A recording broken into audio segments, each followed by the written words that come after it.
So we know from 4 large randomized trials in journals you've heard of, JAMA, Lancet, New England Journal, in thousands of significantly ill patients, that TPN has no association with infection risk in 2022. Many, many good studies in good journals. And these basically show that it's just as safe to put TPN through a central line as it is saline through a central line. They're equally safe. And so why is this? Well, there's a lot of reasons. One is we don't hyperalimentate anymore. We actually now are measuring our patients' needs with things like indirect calometry and other measures. We control hyperglycemia. Virtually all the trials that showed a risk of infection with TPN were when we let glucoses range up above what we would ever do now. When I was a resident, we didn't treat hyperglycemia until the number was above 350 in US units.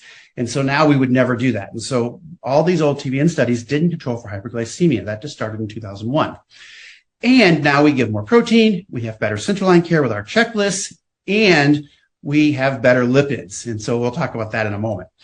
So even our guidelines have now caught up. Our 2022 Aspen ICU nutrition guidelines say there's no difference in clinical outcomes between early EN or early PN, and they can be used interchangeably.